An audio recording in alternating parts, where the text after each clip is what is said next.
आरोग्य, मुक्ती,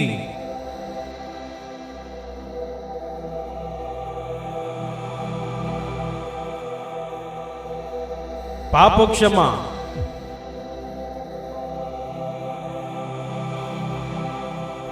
आनंद,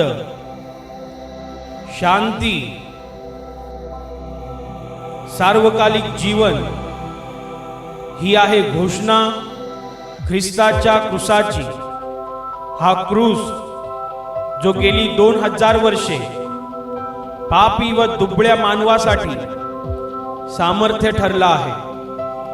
देवाचा पुत्र येशू ख्रिस्त 2000 वर्षापूर्वी मानव बनून जगात आला व पाप्यांच्या मुक्तीसाठी त्याने क्रूसावर बलिदान केलं आणि आम्हा पाप्यांसाठी स्वर्गातले सर्व आशीर्वाद पृथ्वीवर आणले। म्हणून बायबल म्हणते की देवाने जगावर एवढी प्रीती केली की त्याने आपला एकुलता एक पुत्र दिला, अशासाठी की जो कोणी त्याच्यावर विश्वास ठेवतो त्याचा नाश होऊ नये, तर त्याला सार्वकालिक जीवन प्राप्त व्हावे।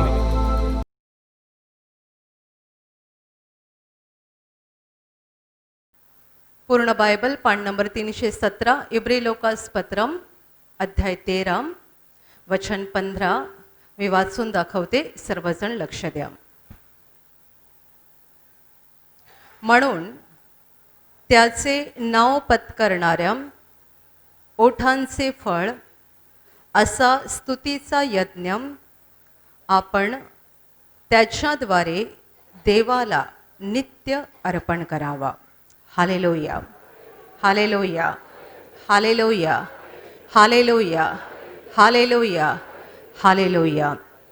वचन म्हणत आहे, म्हणून त्याचे नाव पत्करणाऱ्या, म्हणजे प्रभू येशूच्या नावाचा ज्यांनी स्वीकार केलेला आहे, ज्यांनी येशूला आपल्या हृदयात घेतलेला आहे, त्याचे नाव पत्करणाऱ्या ओठांचे फळ असा स्तुतीचा यज्ञ आपण त्याच्याद्वारे म्हणजे येशूच्या द्वारे देवाला नित्य अर्पण करावा। Hallelujah, hallelujah, hallelujah, hallelujah.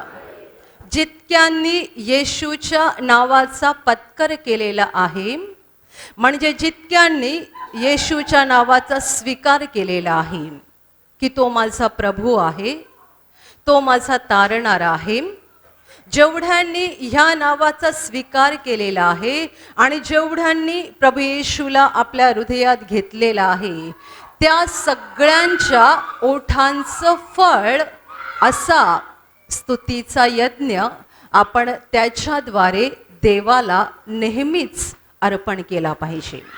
Hallelujah, hallelujah. याचा अर्थ असा आहे की जेवढ्यांनी येशूचा स्वीकार केलेला आहे आणि जेवढ्यांनी कबूल केलेला आहे की येशू हा माझा प्रभू आहे आणि तो माझा तारणारा आहे, त्या सगळ्यांच्या ओठांचं फळ म्हणजे स्तुतीचा यज्ञ आहे। म्हणजे थोडक्यात नेहमी देवाची स्तुती करत राहणं, देवाला गौरव देत राहणं। ज्यांनी येशूचा स्वीकार केलेला आहे त्यांच्या ओठांचं फळ देवाची स्तुती आहे। झाड चांगलं तर फळ चांगलं, झाड वाईट तर फळ सुद्धा वाईट। तुम्ही येशूला हृदयात घेतलेलं आहे म्हणजे तुमचं झाड हे वेगळ्या प्रकारचं झाड आहे। तुमचं झाड हे जगापासून वेगळं असलेलं झाड आहे। मग तुमचं झाड जर तसं आहे तर त्याला फळही तसंच यायला पाहिजे की तुमच्या मुखात नेहमी देवाची स्तुती आणि देवाचे गौरव असायला पाहिजे। Hallelujah, hallelujah. त्याचे नाव पत्करणाऱ्या ओठांचे फळ म्हणजे आपल्या जीवनाला आलेलं फळ हे आपल्या ओठांचं फळ आहे, स्तुतीचा यज्ञ। तुम्ही अशा खूप लोकांना पाहिलं असेल की ज्यांना नेहमीच तोंड उघडल्यानंतर शिव्या द्यायची सवय असते. ते त्यांच्या ओठांचं फळ आहे. झाड वाईट तर फळ पण वाईट. तोंड उघडलं की ते दुसऱ्यांना शिव्या देतात. काही लोकांना सवय असते दुसऱ्यांची टिंगलटवाळी करायची. म्हणजे कोणीही दिसला तर एकाला पण सोडणार नाहीत. हा किती तोकडा आहे, तो किती काळा आहे, तो किती जाडा आहे. तोंड उघडलं की ते दुसऱ्यांची चेष्टा करणार. त्याच्याशिवाय त्यांचा दिवस भरत नाही. कोणाला दुसऱ्यांची निंदा करायची सवय असते.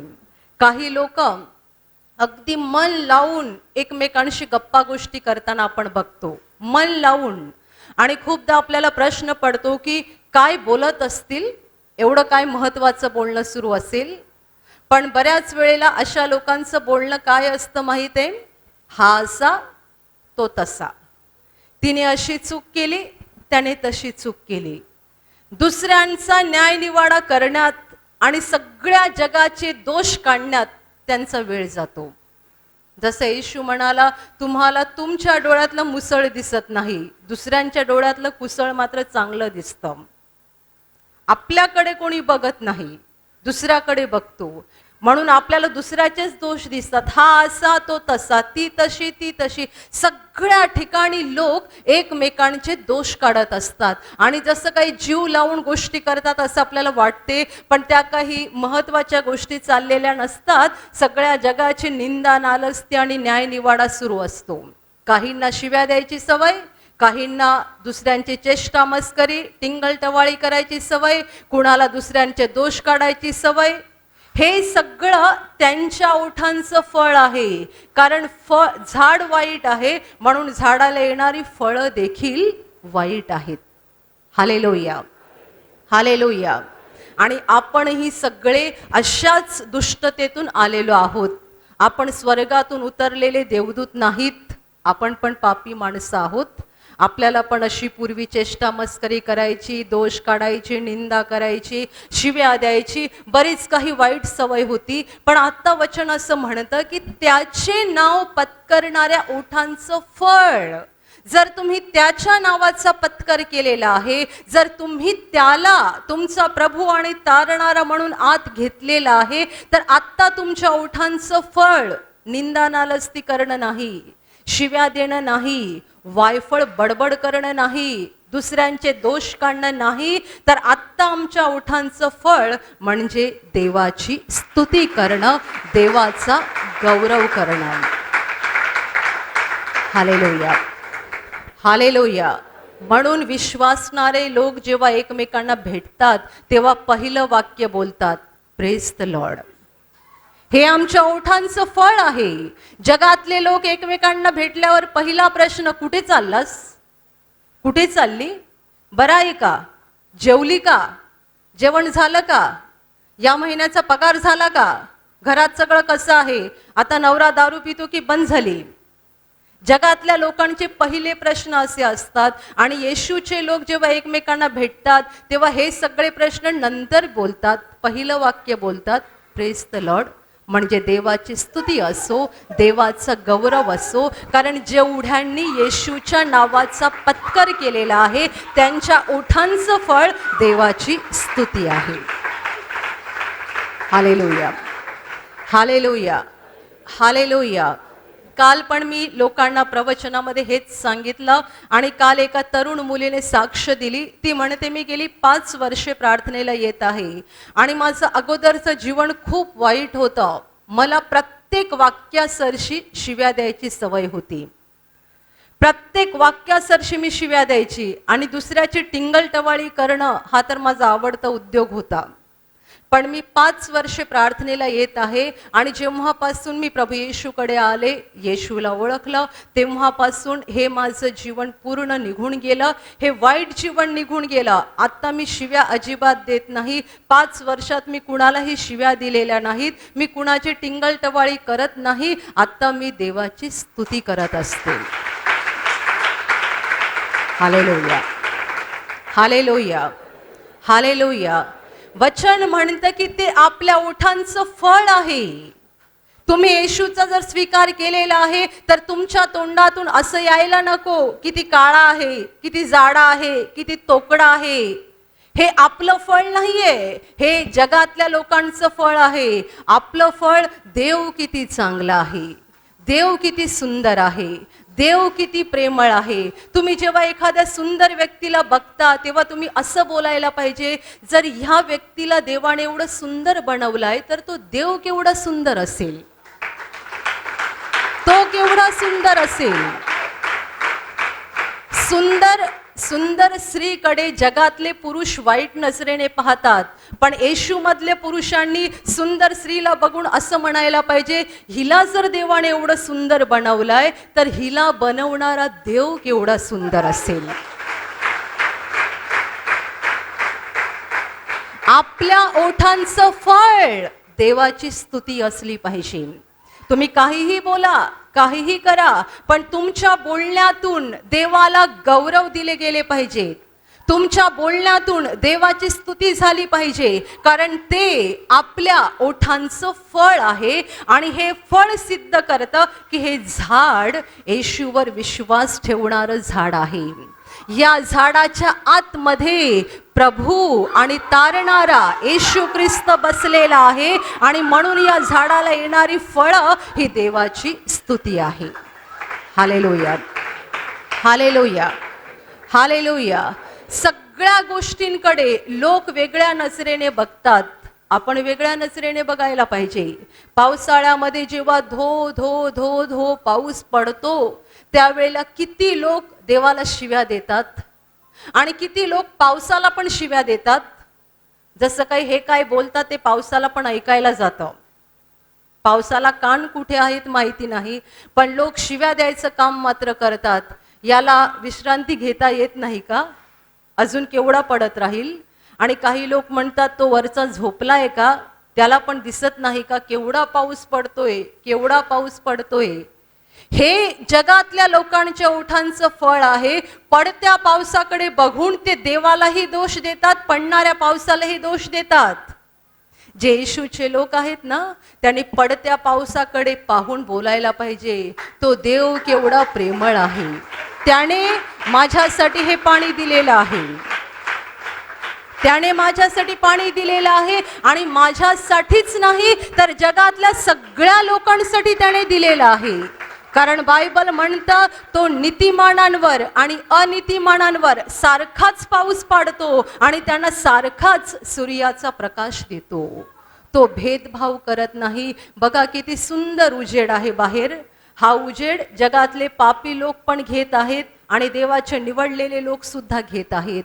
कारण बायबल म्हणतं तो नीतिमानांवर आणि अनितिमानांवर सारखाच पाऊस पाडतो आणि त्यांना सारखाच सूर्याचा प्रकाश देतो. तो भेदभाव करत नाही, कारण तो सगळ्यांचा बाप आहे. Hallelujah, hallelujah, hallelujah, hallelujah. पाऊस जास्त पडला, पूर आला, घरं वाहून गेली, देवाला का दोष देता? माणसाने काय केलेलं आहे त्याचा विचार करा. माणसांनी जंगलं नष्ट करून टाकली. देवाने सांगितलं होतं पृथ्वी व्यापून टाका, माणसांनी एकाच ठिकाणी गर्दी केली आणि आता पूर आल्यावर देवाला दोष देतात. देव कुठे चुकतोय? बायबल म्हणतं देवाचा मूर्खपणा माणसाच्या शहाणपणाहूनही श्रेष्ठ आहे. देव जर एखादी गोष्ट मूर्खपणाने करत असेल असं जर तुम्हाला वाटतंय तर वचन असं म्हणते की त्याचा मूर्खपणा माणसाच्या शहाणपणापेक्षाही कितीतरी पटीने मोठा आहे. पाऊस किती पाडावा, कसा पाडावा हे आपल्याला माहिती नाही, त्याला माहिती आहे. आपली गरज काय हे आपल्याला कळत नाही, त्याला कळतं. जानेवारी सुरू व्हायच्या आत पेपरला बातम्या येतात, पाणी टंचाई, पाणी टंचाई, पाणी टंचाई. अमुक गावांना टँकरने पाणी पुरवठा, अमुक शहरांना टँकरने पाणी पुरवठा, अमुक शहराला 2 दिवसामागे एकदाच पाणी मिळणार, काही ठिकाणी आठवड्याला 2दाच पाणी मिळणार. आणि मग जेव्हा पावसाळ्यात पाऊस पडत होता तेव्हा का हो देवाला शिव्या देत होतात? का शिव्या देत होतात? तुम्हाला फक्त डोंगरापर्यंतच दिसतं, त्याला डोंगराच्या पलीकडचं दिसतं. तो सार्वकालिक विचार करणारा देव आहे. तो थोडकासा टेम्पररी विचार करणारा देव नाहीये. Hallelujah, hallelujah. जगातल्या लोकांच्या ओठांचं फळ वेगळी गोष्ट आहे. आता किती कडक ऊन पडते. तुम्ही जर येशूचे लोक आहात ना, तर हे ऊन पाहून देवाला जराही दोष देऊ नका. तुम्हाला माहित आहे या उन्हावरती, या सूर्यप्रकाशावर सोलारच्या द्वारे कितीतरी इलेक्ट्रिसिटी तयार होऊ शकते. कितीतरी मोफत देवाने आम्हाला फुकटचा प्रकाश दिलेला आहे. पण तुम्ही सोलारचे पॅनल विकत घ्यायला जा, अव्वाच्या सव्वा किंमत आहे. ती किंमत कोणी लावली? माणसाने. सूर्यप्रकाश कोण देतो? देव देतो. हे सगळं फुकट आहे. सगळ्या गोष्टी फुकट आहेत. तुम्ही मला सांगा, देवाने काय वाईट बनवलेलं आहे? देव केवढा चांगला आहे, केवढा चांगला आहे.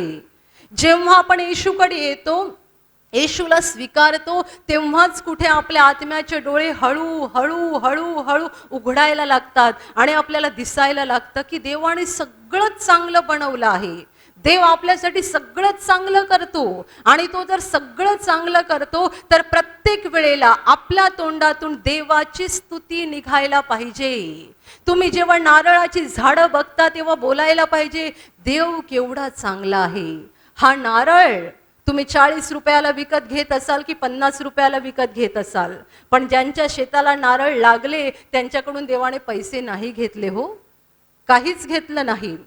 तुम्ही बाटलीतलं पाणी विकत घेता, देव पाणी फुकट देतो, देव सूर्यप्रकाश फुकट देतो, देव फळं फुकट देतो. सगळं देवाने चांगलं बनवलं आहे. पण जोपर्यंत माणूस अंधारात आहे तोपर्यंत त्याच्या आत्म्याचे डोळे बंद असतात. त्याला देवाचं प्रेम दिसत नाही. म्हणून त्याच्या ओठांचं फळ असतं दोष देणं, दोष लावणं, माणसांनाही दोष देणं, देवालाही दोष देणं आणि सगळ्या चुकीच्या गोष्टी बोलणं. जेव्हा आपण येशूचा स्वीकार करतो आणि आपल्या आत्म्याचे डोळे उघडायला लागतात तेव्हा आपल्याला देवाचं प्रेम दिसायला पाहिजे आणि मग आपल्या ओठांचं फळ असलं पाहिजे देवाची स्तुती करत राहणं. हालेलुया. नेहमी निरंतर देवाची स्तुती केली पाहिजे. देवाला धन्यवाद दिले पाहिजेत. देवाची स्तुती करणं, देवाचे आभार मानणं, देवाचे गौरव करणं ही एक फार सुंदर प्रार्थना आहे ज्यामध्ये प्रचंड मोठी ताकद आहे. त्याचं एक उदाहरण बायबलमध्ये आहे. पौल आणि सीला हे प्रभू येशूचे 2 शिष्य यांना तुरुंगात टाकलं गेलं होतं एका भल्या कामासाठी. एका मुलीला अशुद्धात्म्यातून मुक्त केलं, त्याची शिक्षा म्हणून या दोघांना तुरुंगामध्ये टाकलं गेलं. जेव्हा हे दोघं तुरुंगात होते तेव्हा बायबल म्हणतं मध्यरात्रीच्या सुमारास हे दोघं गाणे गाऊन देवाची स्तुती करत होते. आणि जेव्हा हे गाणे गाऊन देवाची स्तुती करत होते तेव्हा बंदिवान, दुसरे कैदीमध्ये असलेले लोक ऐकत होते. त्यांनाही प्रश्न पडला असेल की ही 2 माणसं वेडी आहेत की काय? तुरुंगात पडलेले आहेत आणि देवाचे आभार मानतायत, गाणी गातायत, टाळ्या वाजवतायत, देवाची स्तुती करत आहेत आणि तीही मध्यरात्रीची वेळ होती. मध्यरात्री पौल आणि सीला दोघंही गाणे गाऊन देवाची स्तुती करत होते. बाकीचे कैदी सगळे ऐकत होते आणि अचानक भूमिकंप झाला. जमीन हादरली आणि सगळ्यांची बंधनं म्हणजे हातातल्या बेड्या, पायातल्या बेड्या गळून पडल्या आणि तुरुंगाचे दरवाजे आपोआप उघडले गेले. ही आहे देवाची स्तुती करण्यामधली ताकद, देवाचे गौरव करण्याच्या प्रार्थनेतली ताकद. पौल आणि सीला या 2 माणसांनी एक चांगलं काम केलं होतं की एका मुलीला त्यांनी अशुद्धात्म्यापासून मुक्त केलं होतं. पण या चांगल्या कामाची शिक्षा म्हणून त्यांना तुरुंगात टाकलं गेलं. तेव्हा तुरुंगात पडल्या पडल्या दोघं रडत बसले नाहीत. किती लोक सारखे रडत बसतात आणि देवाला दोष देतात. मी माझ्या आयुष्यात केवढं चांगलं काम केलं पण माझ्याच वाट्याला असं का? मी कोणाचं काही नुकसान केलं नाही पण माझ्याच वाट्याला असं का?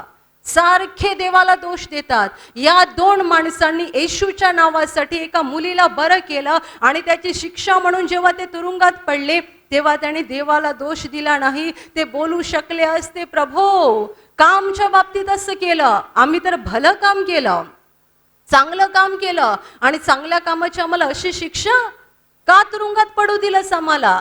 त्याने देवाला दोष दिला नाही, तर टाळ्या वाजवत होते आणि गाणी गात होते. म्हणजे त्यांच्या हृदयात केवढा आनंद असेल. तुरुंगात पडल्यावर माणसाच्या हृदयात आनंद असू शकतो, पण त्या आनंदाने देवाची स्तुती करत होते आणि म्हणून देवाने त्यांच्यासाठी एवढा मोठा चमत्कार केला. Hallelujah, hallelujah, hallelujah. देवाची स्तुती जिथे होते तिथे महान सामर्थ्य येतं. देवाच्या स्तुतीमध्ये मोठं सामर्थ्य आहे. म्हणून जो माणूस अगदी अंतःकरणातून देवाची स्तुती करतो त्याच्या हृदयात स्वर्गातली शांती राहते, स्वर्गातला आनंद राहतो. सगळ्या स्थितीमध्ये देवाची स्तुती करा. वचन असं म्हणतं की आपण हा स्तुतीचा यज्ञ त्याच्याद्वारे म्हणजे येशूच्या द्वारे देवाला नित्य अर्पण करावा. नेहमीच तुम्ही आनंदात असा की दुःखात असा, तुमच्या जीवनात चांगले दिवस असोत की संकटाचे दिवस असोत, तुम्ही आजारात असा की चांगल्या स्थितीमध्ये असा, सगळ्या स्थितीत देवाची स्तुती करा. हा एक यज्ञ आहे. स्तुतीचा यज्ञ असा शब्द वापरलेला आहे. यज्ञ काय गोष्ट आहे ही तुम्हाला चांगली माहिती असेल. खूप लोकांना देवाला फुलं देणं, देवाला हार चढवणं अशा गोष्टी आवडतात. पण हे वचन म्हणतं तुम्ही स्तुतीचा यज्ञ देवाला चढवा, स्तुती करा. तुमच्या ओठांचं फळ म्हणजे देवाचे गौरव करा, देवाची स्तुती करा. कारण ह्या यज्ञाने देव संतुष्ट होतो आणि हा यज्ञ जे चढवतात त्यांच्या जीवनात स्वर्गातला आनंद येतो, स्वर्गातली शांती येते. देवाचं महान सामर्थ्य त्यांच्या जीवनामध्ये काम करतं. Hallelujah, hallelujah, hallelujah. वचनात असं म्हटलेलं आहे की त्याच्याद्वारे म्हणजे येशूच्या द्वारे आपण हा स्तुतीचा यज्ञ देवाला अर्पण केला पाहिजे. येशूच्या द्वारे, कारण आपण सगळे पापी आहोत आणि आपल्याला सरळ देवासमोर जाऊन उभं राहायची हिम्मत नाही. देव पवित्र आहे आणि आपण पापी आहोत.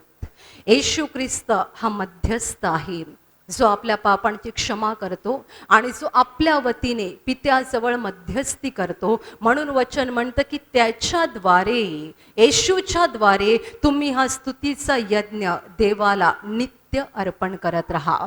कोणताही माणूस देवासमोर सरळ जाऊन उभा राहू शकत नाही. ज्याप्रमाणे एखादा छोटा मुलगा काहीतरी मोठी चूक करतो तेव्हा त्याला माहिती असतं संध्याकाळी पप्पा आल्यानंतर त्यांना ही चूक कळेल आणि ते माझ्यावर ओरडतील. तेव्हा मुलगा काय करतो, तो मम्मीकडे जातो आणि मम्मीला मस्त गोड भाषेत पहिलं समजावून देतो, माझ्याकडून असं झालं पण आता मला भीती वाटते. काय भीती वाटते? पप्पा आल्यावर ओरडतील, मला मारतील, शिक्षा करतील. आई ऐकून घेते, 2 खडे बोल पण त्याला सुनावते आणि मग त्याला म्हणते तू राहा शांत, मी बघते काय करायचं. संध्याकाळी पप्पा आले की मुलगा पुस्तक घेऊन बसतो अभ्यासाचं, जणू काय त्याचं अभ्यासात लक्ष आहे. पण त्याचं लक्ष कुठे असतं? मम्मी कधी पप्पाकडे जाते आणि पप्पाला कधी समजावते, नाहीतर माझं काही खरं नाही. मम्मी आली आणि पप्पाला समजावलं की हा शांत झाला. मग पप्पा हसतात आणि त्याला जवळ बोलावून व्यंगेत घेतात. अगदी त्याप्रमाणे संपूर्ण मानवजात पापी आहे. त्या पवित्र देवासमोर आम्ही उभे राहू शकत नाही. म्हणून आम्हाला मध्यस्थाची गरज आहे. मध्यस्थ देवाचा पुत्र येशू ख्रिस्त आहे. तो मध्ये पडतो आणि तो देवाला सांगतो हा पापी आहे पण मी याला क्षमा केलेली आहे, ही पापी आहे पण मी हिला क्षमा केलेली आहे, हा पापी आहे पण याच्या पापांची शिक्षा मी घेतलेली आहे, मी त्याच्यासाठी रक्त सांडलेलं आहे, मी त्याला पापांची क्षमा दिलेली आहे. असं जेव्हा येशू म्हणतो तेव्हा देव पिता हसतो आणि आम्हाला व्यंगेमध्ये घेतो. म्हणून वचन म्हणतं की त्याच्याद्वारे, येशूच्या द्वारे आपण हा स्तुतीचा यज्ञ नित्य देवाला अर्पण करावा. सगळ्या स्थितीत देवाची स्तुती करा, देवाला धन्यवाद द्या. खूप लोकांना प्रार्थना करणं म्हणजे फक्त देवाकडे मागणं असं वाटतं. तुम्ही सारखे देवाकडे मागत राहू नका. मी असं म्हणत नाही की देवाकडे मागणं ही चुकीची गोष्ट आहे, ही चुकीची गोष्ट नाही आहे. पण येशूने असंही सांगितलेलं आहे की तुम्ही मागण्या अगोदर तुमच्या गरजा काय आहेत हे तुमच्या पित्याला ठाऊक आहे. त्याला माहिती आहे की तुम्हाला काय पाहिजे. म्हणून वारंवार बोलू नका, देवा मला हे दे, मला हे दे, मला हे दे, मला अमुक गोष्ट पाहिजे, मला अमुक गोष्ट पाहिजे, मला बरं कर, मला बरं कर, मला बरं कर. वारंवार असल्या गोष्टी बोलत राहू नका. त्याऐवजी देवाच्या प्रेमाकडे बघा, देवाची स्तुती करा, तुमच्या जीवनावर देवाने केलेले उपकार आठवा, देवाला धन्यवाद देत राहा. जेव्हा तुम्ही हे करत जाल तेव्हा तुमच्या गरजा देव स्वतःहून भागवेल. स्वतःहून. किती लोकांनी आतापर्यंत अशा साक्ष दिलेल्या आहेत की हातांना काहीतरी त्रास होता, हात दुखत होते, पण जेव्हा इथून टाळ्या वाजवायला सांगितल्या तेव्हा मी विश्वासाने टाळ्या वाजवल्या आणि टाळ्या वाजवता वाजवता हाताचं दुखणं कसं गेलं ते लक्षात पण आलं नाही. हे खरं आहे. जेव्हा आपण देवाची स्तुती करतो तेव्हा देव आपल्यावर प्रसन्न होतो आणि म्हणून आपल्या गरजा आपण न सांगताही तो भागवतो. आपण त्याला वारंवार विनंती न करताही तो आपल्या गरजा भागवतो. म्हणून देवाची स्तुती करणं ही सगळ्यात सुंदर आणि सगळ्यात सामर्थ्यशाली अशी प्रार्थना आहे. ही सामर्थ्याने भरलेली प्रार्थना आहे. जेव्हा तुम्ही स्तुती करता तेव्हा देवाची उपस्थिती तुमच्या बरोबर असते. जेव्हा तुम्ही स्तुती करता तेव्हा देवाचा आनंद तुमच्या हृदयात राहतो, देवाची शांती तुमच्या हृदयात राहते. स्वर्गामध्ये देवदूत काय करतात? अखंड न थांबता देवाची स्तुती करतात. स्वर्गात त्यांना दुसरं काही काम नाहीये, एकच काम, देवाची स्तुती करणं, देवाची स्तुती करणं, देवाची स्तुती करणं. ते अखंड न थांबता देवाची स्तुती करत आहेत आणि म्हणून स्वर्ग देवाच्या प्रकाशाने भरलेला आहे, आनंदाने भरलेला आहे, शांतीने भरलेला आहे. Hallelujah, hallelujah. आपण या सगळ्या जगाला स्वर्ग बनवू शकत नाही, पण आपण आपल्या जीवनाला स्वर्ग बनवू शकतो. म्हणून येशू म्हणाला, देवाचं राज्य इथे नाही आणि तिथे नाही, देवाचं राज्य तुमच्या मध्ये आहे. तुम्ही तुमचं जीवन हे स्वर्ग बनवू शकता. तुम्ही तुमच्या जीवनाला बदलू शकता. या जगातले लोक देवाला दोष देत आहेत, तुम्ही देवाचे आभार माना. या जगातले लोक निसर्गातल्या खूप गोष्टी बघून देवाला शिव्या देत आहेत, तुम्ही देवाची उपकार स्तुती करा. जेवढी तुम्ही देवाची स्तुती करत जाल तेवढं तुमच्या जीवनामध्ये देवाचे आशीर्वाद भरून येतील. निराशा तुमच्या हृदयातून निघून जाईल. आपण हे करू नये म्हणून सैतान आपल्या मनात नेहमी बोलत असतो, देवाने तुला हे दिलं नाही, देवाने तुला ते दिलं नाही, तुझा अजून हा प्रश्न सुटला नाही आणि तो प्रश्न सुटला नाही. हे बोलणारा सैतान आहे. सैतानाच्या शब्दांकडे लक्ष देऊ नका. ही अंधाराची ताकद नेहमीच आपला पाठलाग करते अशासाठी की आपल्याला देवापासून वेगळं करावं. स्तुतीमध्ये काय ताकद आहे हे तुम्हाला आणि मला जेवढं माहीत नाही त्याच्या कितीतरी अधिक पटीने सैतानाला माहिती आहे. तुम्ही जर अखंड देवाची स्तुती केली तर तुमच्या जीवनात काय घडू शकतं हे त्याला माहिती आहे. म्हणून ही अंधाराची ताकद आपल्या मनामध्ये नेहमी नकारात्मक विचार घालते. देवाने तुला हे दिलं नाही, ते दिलं नाही, ते दिलं नाही, ते दिलं नाही. सैतानाच्या गोष्टींकडे लक्ष देऊ नका. देव चांगला आहे, देव चांगला आहे, देव अनंत चांगला आहे. या निसर्गातल्या सगळ्या गोष्टी देवाने आपल्यासाठी बनवलेल्या आहेत. हे सगळं विश्व देवाने आपल्यासाठी बनवलं आहे. जे सगळं चांगलं आहे याच्यामध्ये काहीच वाईट नाही. आम्हालाही देवाने घडवलेलं आहे, आमचं शरीर देवाने घडवलेलं आहे, हे जीवन आम्हाला देवाने दिलेलं आहे. आमच्या जीवनात असलेल्या सगळ्यात चांगल्या गोष्टी देवाने आम्हाला दिलेल्या आहेत. आणि देवाचं सगळ्यात मोठं प्रेम म्हणजे आम्हाला वाचवण्यासाठी, आमच्या तारणासाठी देवाने त्याचा पुत्र येशू ख्रिस्त याचं क्रूसावर बलिदान होऊ दिलं. येशू ख्रिस्त हा देवाच्या प्रेमाचा कळस आहे. प्रभू येशूचं क्रूसावरचं बलिदान हे देवाने आमच्यावर केलेलं सगळ्यात मोठं प्रेम आहे. आणि तेवढं आम्हाला पुरेसं आहे. जेव्हा सैतान तुम्हाला सांगतो की देवाने तुला हे दिलं नाही आणि देवाने तुला ते दिलं नाही, तेव्हा त्याला उत्तर द्या, येशू ख्रिस्त माझा प्रभू आणि माझा तारणारा, तो माझ्यासाठी क्रुसावर मेलेला आहे आणि एवढं देवाचं प्रेम मला पुरेसं आहे, कारण त्याच्यामुळे मी स्वर्गात जाणार आहे. Hallelujah, hallelujah, hallelujah. देवाच्या प्रेमाकडे पाहत रहा, देवाची उपकार स्तुती करत रहा, ज्यामुळे देव तुमच्यावर प्रसन्न होईल, तुमचं जीवन आशीर्वादाने भरून जाईल आणि स्वर्गातली शांती आणि स्वर्गातला आनंद तुमच्या हृदयात राहील. Hallelujah, hallelujah. आणि आता मी तुमच्यासाठी प्रार्थना करणार आहे. तुमच्या शरीराच्या ज्या भागाला आजार आहे तिथे पूर्ण विश्वासाने हात ठेवा आणि तिथे हात ठेवणं शक्य नसेल तर तुमच्या छातीवर हात ठेवा. विश्वास ठेवा की प्रभू येशू आत्ताच तुम्हाला स्पर्श करेल आणि बरं करेल. पूर्ण विश्वास ठेवा की प्रभू आत्ता तुम्हाला स्पर्श करेल आणि तुमच्या जीवनामध्ये अद्भुत काम करेल. तुमच्या शरीरातील सर्व आजार प्रभू येशूच्या नावाने या क्षणाला निघून जावोत. तुमच्या जीवनातील सर्व दुःख प्रभू येशूच्या नावाने या क्षणाला निघून जावो. तुमच्या जीवनात काम करणारी सर्व अंधाराची शक्ती प्रभू येशूच्या नावाने या क्षणाला निघून जावो. सैतानाची सर्व बंधनं तुमच्या जीवनातून तुटून जावोत.